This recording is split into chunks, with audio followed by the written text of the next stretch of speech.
First is intensity of magnetization. Intensity of magnetization. कल domain theory लिखी थी ना लास्ट, तो उसके आगे इंटेंसिटी ऑफ मैग्नेटाइजेशन बाद में बनाएंगे डेफिनेशंस लिख के. Intensity of magnetization. It is defined as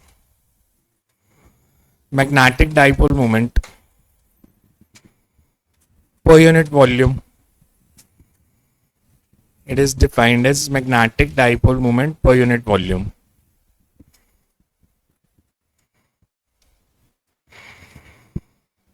There is when external field is applied across a substance. There is when external field is applied across a substance.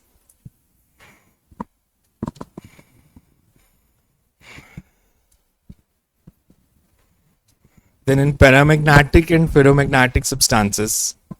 Then in paramagnetic and ferromagnetic substances, the dipoles will align in the direction of field. In paramagnetic and ferromagnetic substances, dipoles will align parallel to magnetic field intensity. Thus, if m is the dipole moment, net dipole moment,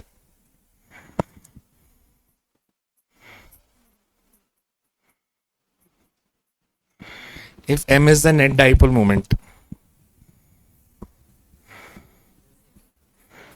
thus if m is the net dipole moment and v is the volume of substance, m is the net dipole moment and v is the volume of substance, then intensity is I is equals to m by v.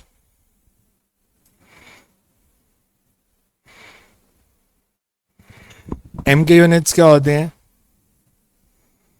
Magnetic moment के? Ampere metre या ampere metre square?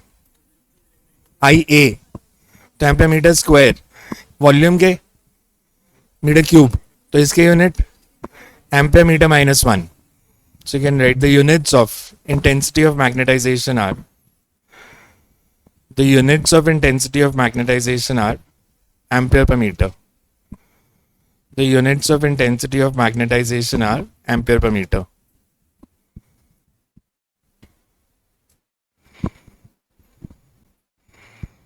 Next is magnetizing field intensity H. Magnetizing field intensity H. Magnetizing field intensity, इसका symbol होता है H, capital H.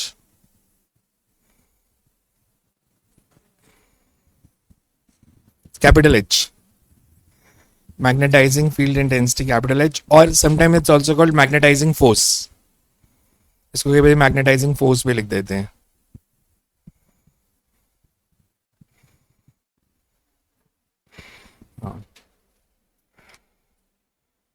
So it is the external field. It is the external field due to current flowing. It is the external field due to the current flowing in the wires and is the cause of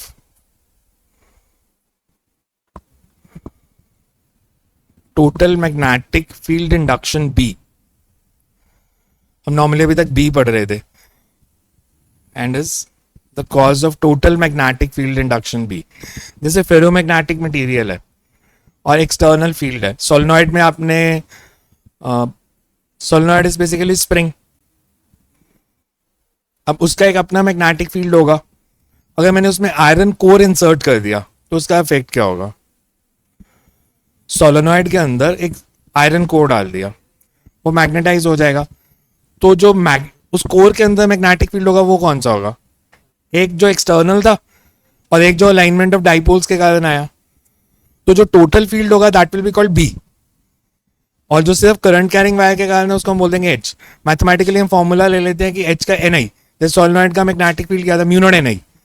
तो N आई को हम बोल देते हैं that's H, number of turns per unit length into current. इसका फर्क क्या है? एक जो एक्सटर्नल फील्ड है that is independent of the medium. Total magnetic induction depends on medium. Because अगर मैंने डायमैग्नेटिक मटेरियल इंसर्ट किया होता तो डायमैग्नेटिक मटेरियल में dipoles align in which direction? Opposite. तो मतलब सोलेनॉइड का अपना मैग्नेटिक फील्ड एक डायरेक्शन में था और जो डाइपोल्स के अलाइनमेंट के कारण आया वो ऑपोजिट. तो नेट फील्ड बड़ा कम हो गया और पैरा और फेरो में वो बढ़ जाएगा. तो इलेक्ट्रोमैग्नेट्स में इसीलिए हम फेरोमैग्नेटिक कोर रखते हैं, बिकॉज फेरोमैग्नेटिक कोर रखने से जो नेट फील्ड है वो बहुत ज्यादा बढ़ जाता है. तो इसलिए दो टर्म्स आ जाते हैं. एक को हम बोलते हैं H. H is basically the cause और उसका जो इफेक्ट है दैट इज बी, कि अलाइनमेंट ऑफ डाइपोल्स हो गया वो किस डायरेक्शन में होगी उस हिसाब से बी या तो बढ़ेगा या कम हो जाएगा. सो you can right for example in solenoid. If number of turns per unit length, for example in solenoid, if number of turns per unit length are n, small n, and I is the current, then magnetizing field intensity H is equal to Ni. Magnetizing field intensity H is equal to Ni. Magnetizing field intensity H is equal to Ni. Next is magnetic permeability.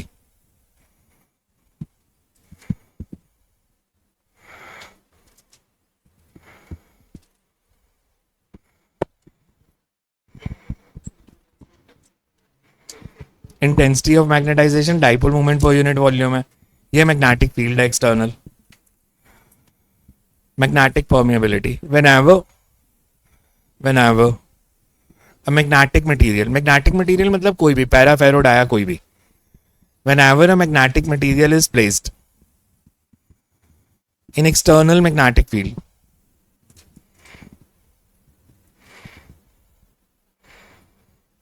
the dipoles can align either in the direction of field. Dipoles can align either in the direction of field. Bracket में कौन सा लिखोगे? Direction of field में para and ferro, और opposite to the field bracket में करने diamagnetic. तो ये डाइपोल्स के अलाइनमेंट के कारण जो मैग्नेटिक फील्ड आएगा that will be called induced. So the magnetic field due to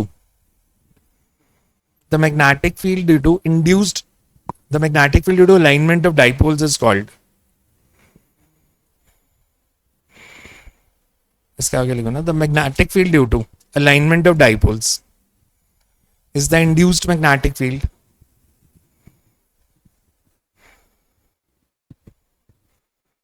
And total magnetic induction is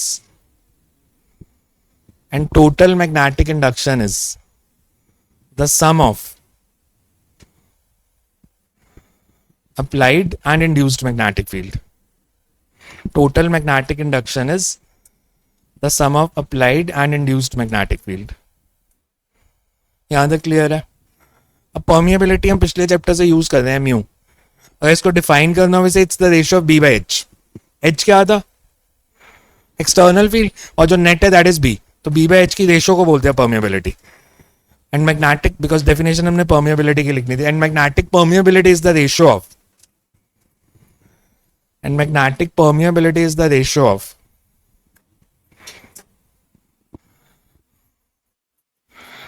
total magnetic induction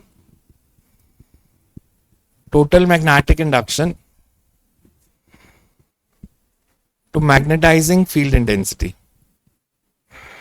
To the magnetizing field intensity. Total magnetic induction मतलब B to the magnetizing field intensity H.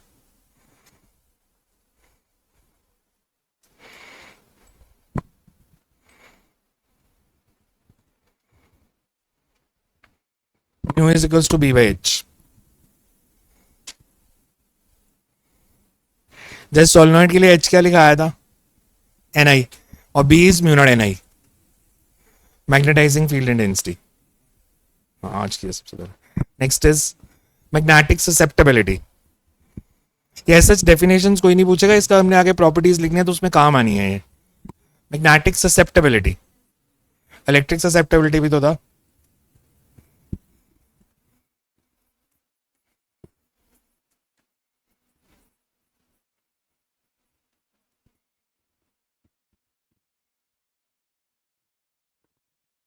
काई,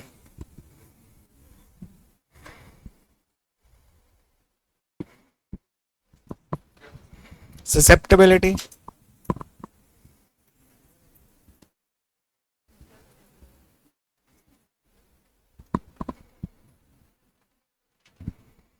it is the ratio of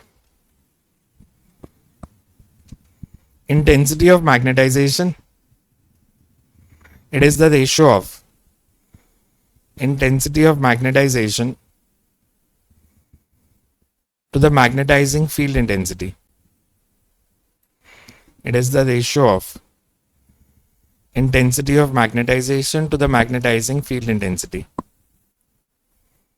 There is chi is equals to I by H. Chi is equals to I by H. I क्या था? Dipole moment per unit volume. Diamagnetic में I और H की same direction होगी opposite, diamagnetic में opposite, और para और फेरो में तो डायमैग्नेटिक के लिए काई नेगेटिव और पैरा और फेरो के लिए काई positive. So you can write chi is equals to I by H. In diamagnetic, as I and H are oppositely directed, as I and H are oppositely directed,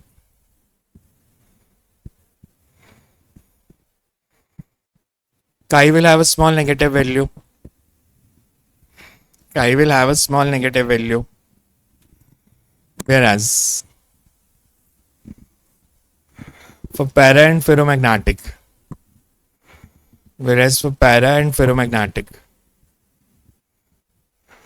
I and H are in the same direction.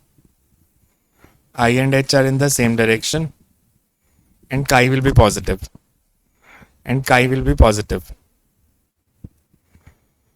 अब dipole moment किस में ज्यादा होगी? Same H apply किया para में या फेरो में? Alignment ज्यादा स्ट्रॉन्ग किस में होगी? फेरो में. तो फेरो में एम ज्यादा होगा, एच अगर सेम भी है तो इसलिए हम लेंगे फॉर फेरोमैग्नेटिक काई will be large positive value and para के लिए स्मॉल. पैरा के लिए जनरली वैल्यू होती है 1 2 3 ऐसे, और फेरो के लिए वैल्यू आएगी थाउजेंड्स में. So you can write in ferromagnets as there is strong alignment of dipoles. In ferromagnets as there is strong alignment of dipoles, therefore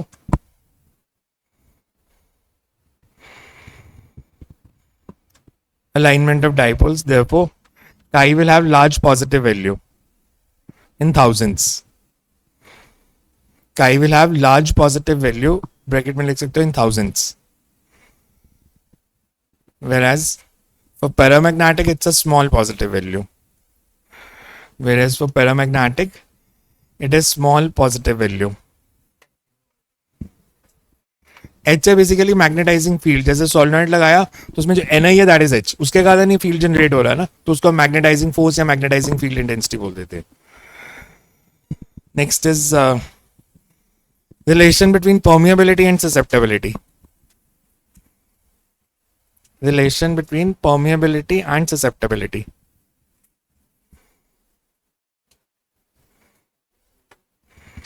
Relation between permeability and susceptibility. अब total magnetic induction किस reason से था? Due to external field and alignment of dipoles. So we can say that D can be written as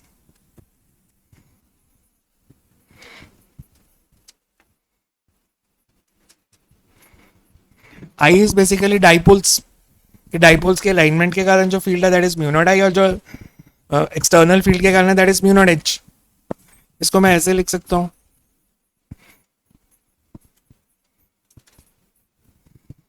because chi is I by H. This can be written as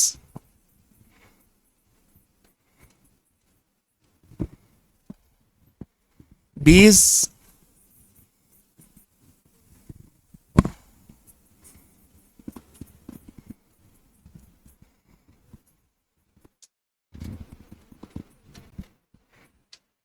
mu by mu naught क्या हो जाएगा, relative permeability. तो relative permeability is 1 plus chi.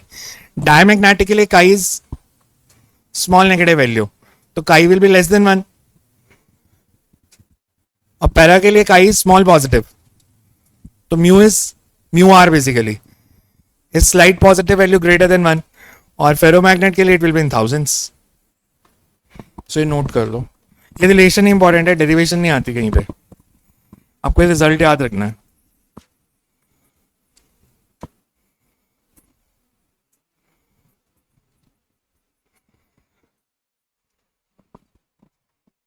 क्या नहीं, जरूरत नहीं है.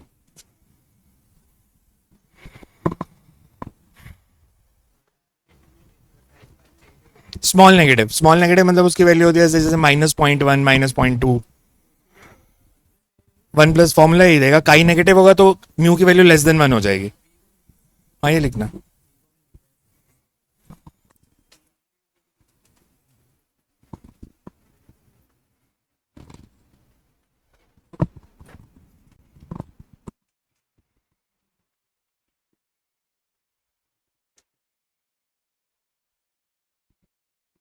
तो इसके बेस पे कंसेप्चुअल भी आता है और एमसीक्यूज में भी आता है.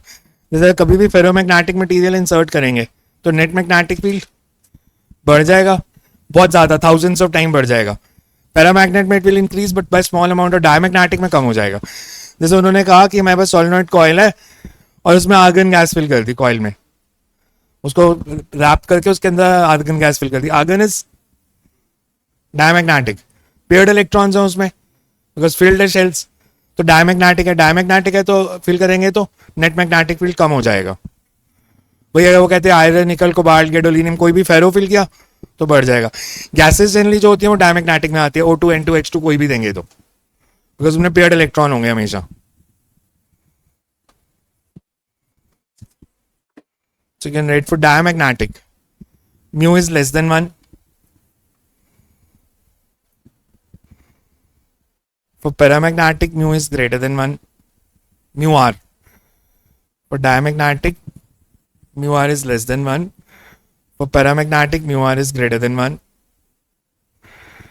And for ferromagnetic, mu r is very much greater than 1. मतलब उसको ऐसे लिख दो ना, for ferromagnetic very much greater than 1. अब नेक्स्ट आता है hysteresis curve. Hysteresis curve not in syllabus पर एमसीक्यूज के लिए सबसे इंपॉर्टेंट टॉपिक यही है.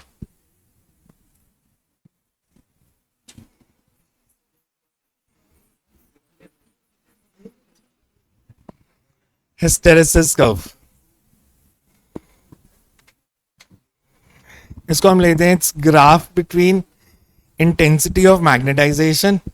इंटेंसिटी ऑफ मैग्नेटाइजेशन मतलब I and magnetising field H. Initially अगर मेरे पास फेरोमैग्नेटिक सैंपल है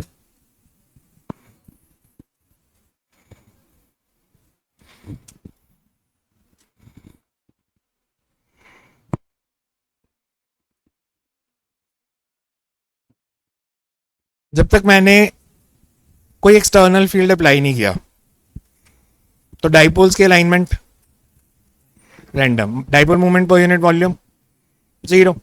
मतलब अगर H 0 है तो I भी 0. यहां से ग्राफ शुरू होगा, ये पॉइंट है जहां पे H भी 0 है और I भी 0 है. मैंने जब H को बढ़ाना शुरू किया तो डाइपोल्स फेरोमैग्नेट है अलाइन होने शुरू हो गए. डाइपोल्स अलाइन होने शुरू होंगे तो dipole movement per unit volume बढ़ेगी, वो बढ़नी शुरू हो गई. ए पॉइंट तक आते आते it become saturated. Saturated means all the dipoles already gets aligned. इसके बाद अगर आप H को बढ़ाओगे भी तो dipole movement per unit volume नहीं बढ़ेगी. मैंने इसके बाद H को कम करना शुरू किया बिकॉज ऐसे स्ट्रेट लाइन तो लीनियर रिलेशन थोड़ी है उनमें कोई. I is dipole movement per unit volume. ये हमने शो किया कि जब हमने एक बार ये मैग्नेटिक फील्ड एक बार ये लाइन कर दिया, फिर जब एक्सटर्नल फील्ड हटा भी दिया, ये पॉइंट देखो, इस पॉइंट पे H कितना है 0, पर I 0 नहीं हुआ. मतलब ferromagnet has ability to retain the properties. कि एक बार ही डाइपोल्स अलाइन हो गए, उसके बाद आपने जब एक्सटर्नल फील्ड हटा भी दिया तो डाइपोल्स अलाइन ही रहे। ओ से बी तक we say OB is intensity of magnetization when H is 0. OB intensity of magnetization मतलब OB is dipole moment per unit volume when magnetizing field is removed. इसको हम बोल देते हैं retentivity, ability to retain the magnetic field. So OB जो होता है इसको बोलेंगे हम retentivity.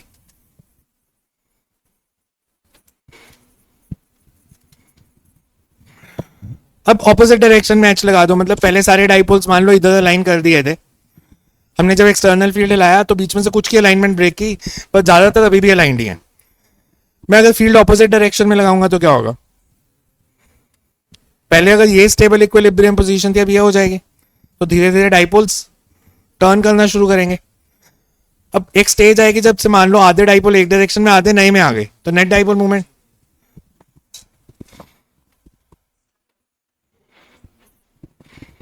ओसी, सी कौन सा पॉइंट है जहां पे नेट डाइपोल एच की वो वैल्यू ऑपोजिट डायरेक्शन में, जहां पे इंटेंसिटी ऑफ मैग्नेटाइजेशन 0 हो गई, ऑपोजिट डायरेक्शन में फील्ड बढ़ाते गए तो क्या होगा?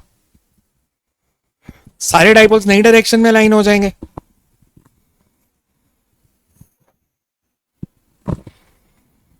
और ये पॉइंट कौन सा हो गया? सैचुरेशन मैग्नेटाइजेशन इन न्यू डायरेक्शन। फिर से कम करना शुरू कर दो फील्ड।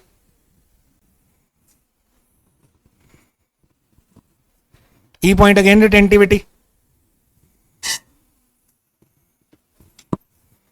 इस कर्व को हम बोलते हैं हिस्टेरेसिस कर्व। फिर नई डायरेक्शन में, पहले वाली डायरेक्शन में फील्ड लगा दो, फिर दोबारा से नई डायरेक्शन में लाइन हो जाएंगे। हाँ, अब अगर मेरे को परमानेंट मैग्नेट बनानी है तो ओबी की वैल्यू ज्यादा होनी चाहिए या कम? परमानेंट मैग्नेट ज्यादा, बिकॉज रिटेन करने की एबिलिटी ज्यादा होनी चाहिए। So you have to select the material depending on the curve.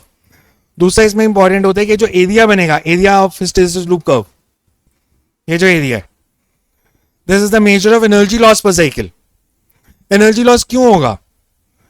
अब पहले डाइपोल्स को एक डायरेक्शन में अलाइन किया था, मैंने सबको बोलूं सब इस तरफ मुंह करके खड़े हो जाओ, फिर थोड़ी देर बाद बदलो डायरेक्शन, फिर इधर, तो आपस में कोलाइड करेंगे पार्टिकल्स। जब वो डायरेक्शंस बदलेंगे तो उसमें एनर्जी लॉस होगा कोलिजन्स में। तो इसका जो एरिया होता है that's the measure of energy loss in one cycle. तो मेरे को अगर कोई ऐसा जगह पे यूज करना है जहां पे कंटिन्यूअसली मैग्नेटिक फील्ड की डायरेक्शन बदलती है, तो मेरे को मटेरियल ऐसा रखना पड़ेगा जिसमें हिस्टेरेसिस लूप एरिया स्मॉल हो। जैसे ट्रांसफॉर्मर क्या होता है?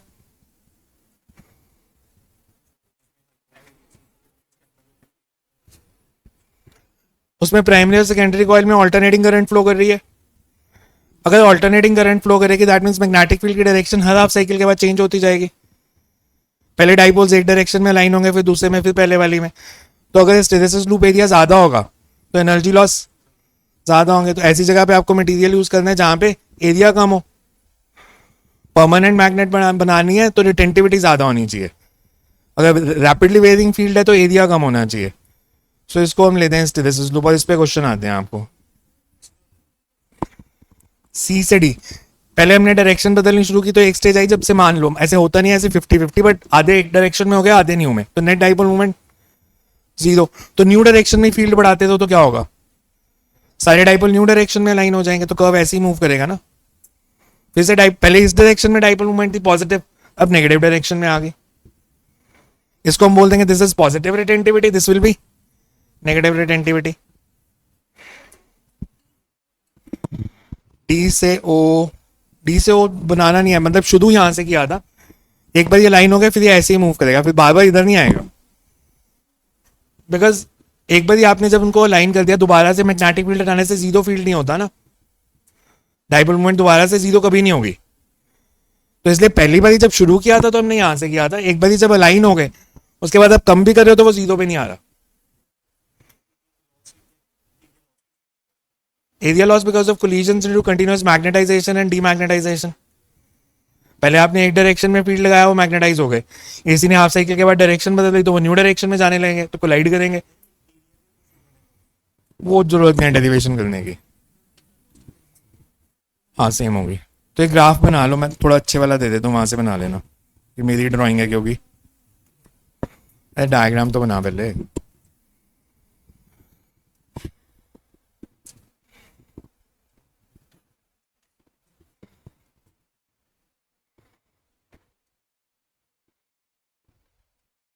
अब इस आर्टिकल को पता नहीं क्यों रिमूव किया है, क्वेश्चन इसी पे डालते हैं हमेशा, जो सिलेबस में उसमें से कभी नहीं आता।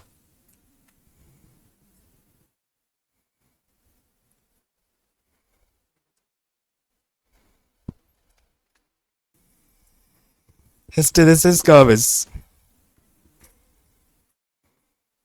the graph between intensity of magnetization I. Hysteresis curve is graph between intensity of magnetization I and magnetizing field intensity H. Hysteresis curve is graph between intensity of magnetization I and magnetizing field intensity H for a ferromagnetic substance. For a ferromagnetic substance. Initially, अब मैं बार बार पूरी term नहीं लिख रहा, H और आई लिखेंगे। Initially when H is zero, initially when H is 0, dipoles are randomly oriented and I will also be 0, randomly oriented, and I will also be 0. It is represented by point O on the graph. It is represented by point O on the graph.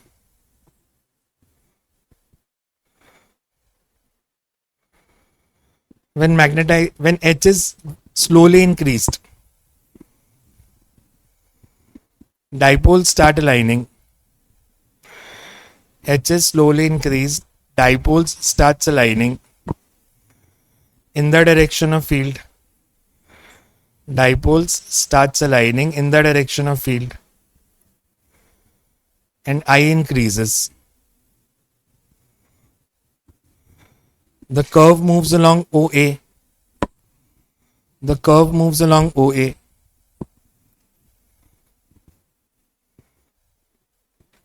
Curve moves along OA. A represents saturation magnetization. A represents saturation magnetization, which implies that, मतलब क्या था इसका, इससे ज्यादा alignment नहीं हो सकती। A represents saturation magnetization, which implies that all the dipoles are aligned in the direction of, all the dipoles are aligned in the direction of H, and I cannot increase. All the dipoles are aligned in the direction of H and I cannot increase beyond this value.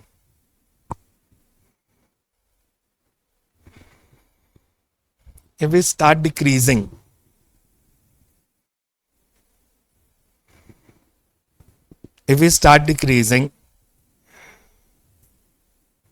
the magnitude of magnetizing field H, the curve moves from A to B. If we start decreasing the magnitude of magnetizing field H, the curve moves from A to B.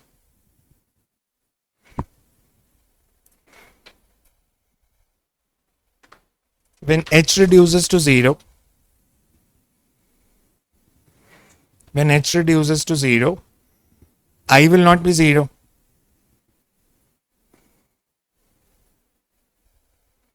Bracket में लिख लो point B. और इसको define कैसे करोगे retentivity को? Intensity of magnetization when magnetizing field intensity is reduced to 0. So OB represents retentivity. OB represents retentivity. which is the intensity of magnetization, which is the intensity of magnetization when magnetizing field intensity is reduced to zero.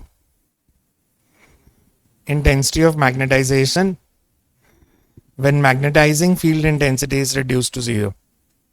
थोड़ी similar सी term है सुनने में, इसलिए ध्यान से लिखना.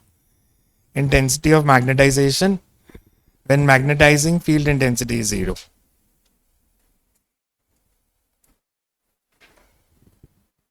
If H is applied in opposite direction,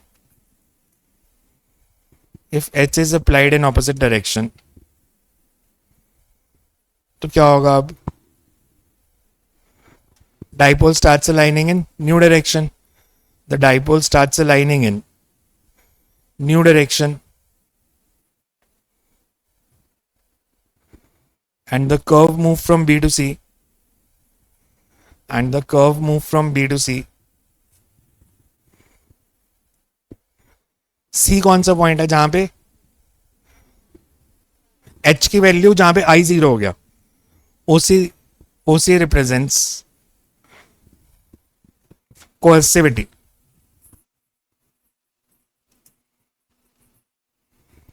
OC represent coercivity.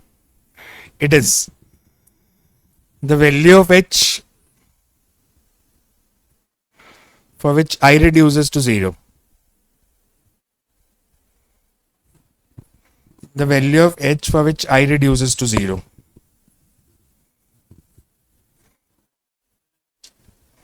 मतलब ऐसे हाफ ऑफ तो नहीं होते, वो मैंने समझाने के लिए हाफ ऑफ बोला. हाफ ऑफ ऐसे क्यों नहीं हो सकते? कौन सा प्रिंसिपल डिसोबे हो जाएगा? Heisenberg uncertainty. ऐसे मैं पक्का थोड़ी कह सकता हूँ कि आधे इधर आधे उधर, पर नेट जीरो आ जाएगी. H की वैल्यू जब I 0 हो गया, हाँ, अगर किसी की कोर्सिविटी ज्यादा है, इसका मतलब आपको डीमैग्नेटाइज करने के लिए उतना ज्यादा मैग्नेटिक फील्ड अप्लाई करना पड़ेगा. बिकॉज H यही है ना कि कितना फील्ड अप्लाई किया ताकि वो नॉन मैग्नेट बन जाए. I 0 का मतलब है वो नॉन मैग्नेट बन जाए. आपको मैंने मैग्नेट दी और मैंने बोला इसे डीमैग्नेटाइज कर दो, तो जिस डायरेक्शन में डाइपोल से लाइन है उसके ऑपोजिट फील्ड अप्लाई करो. कितना फील्ड अप्लाई करके वो डीमैग्नेटाइज हो जाएगा, दैट इज कोर्सिविटी. तो अगर कोर्सिविटी ज्यादा होगी तो बढ़ेगा ही. तो हर चीज का अलग पर्पस है ना, किस पर्पस के लिए आप यूज कर रहे हो. मतलब आपके पास फील्ड कैसा है, वेरिंग फील्ड है, कांस्टेंट फील्ड है, कौन सी डिवाइस में लगाना है. हर भाई थोड़ी रैपिडली वेरिंग फील्ड होगा. रैपिडली वेरिंग फील्ड तो सिर्फ एसी में होता है. हाँ, मतलब ज्यादा फील्ड लगाना पड़ेगा. तो क्या हो जाएगा? तो अगर कोई चीज बार बार डीमैग्नेटाइज हो ही नहीं रही तो एक ही बार ही हुआ ना फिर तो. सो you can right, if we keep on increasing the value of H,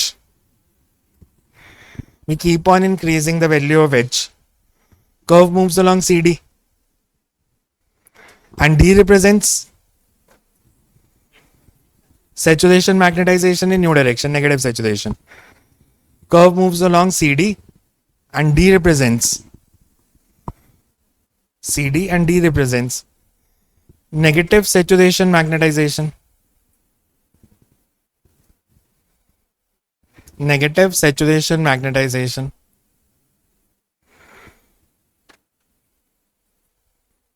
The same process is repeated and curve moves along DEFA. The same process is repeated and the curve moves along DEFA.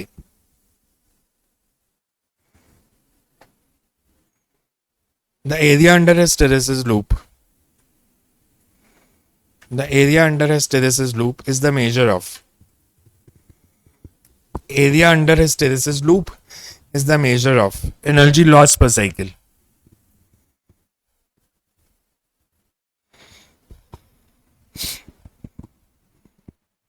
ये diagram बना लो, फिर मैं इसको explain कर देता हूँ.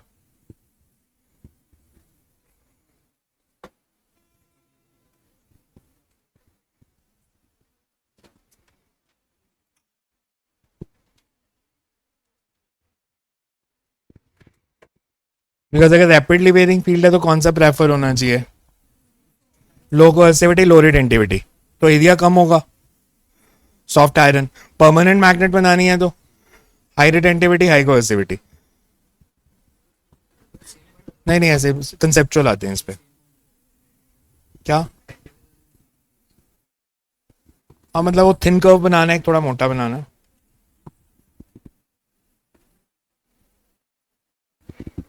इसको बेशक थोड़ा ऊपर बना लो यहाँ तक, ताकि आपको वो कंफ्यूजन ना दे। मतलब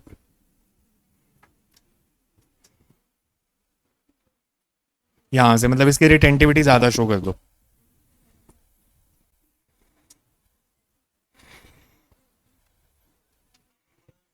उसको ब्लू वाले की रिटेंटिविटी थोड़ी ज्यादा शो कर दो ना, यहाँ से क्रॉस कर दो, यहाँ से करने की जगह।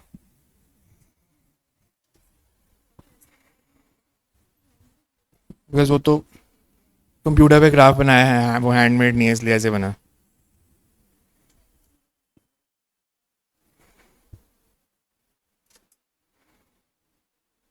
कौन सा?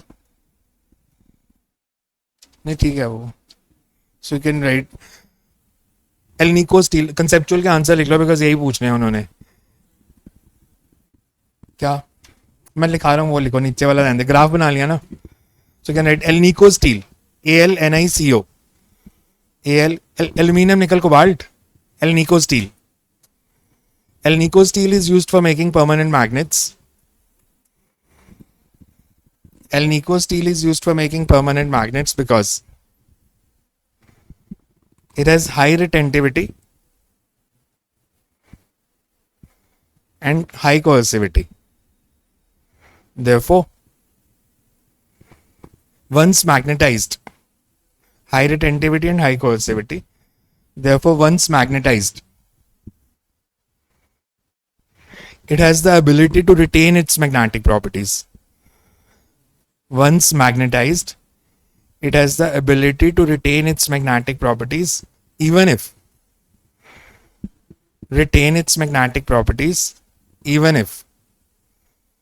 external field is removed. Even if external field is removed. Second, soft iron core. Soft iron core is used for making transformer core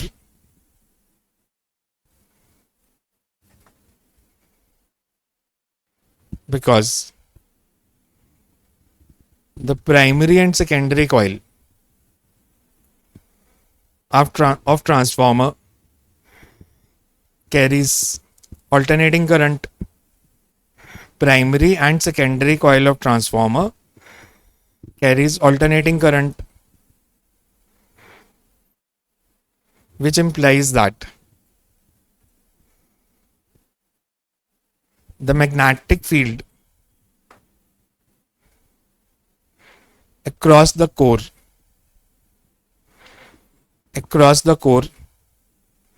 changes direction after every half cycle.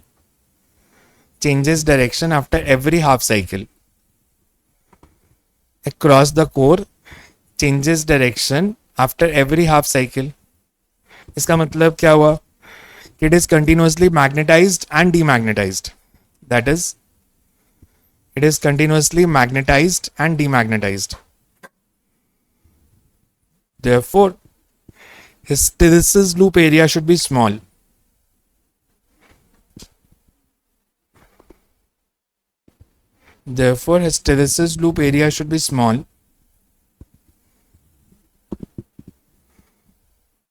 So that energy losses can be minimized.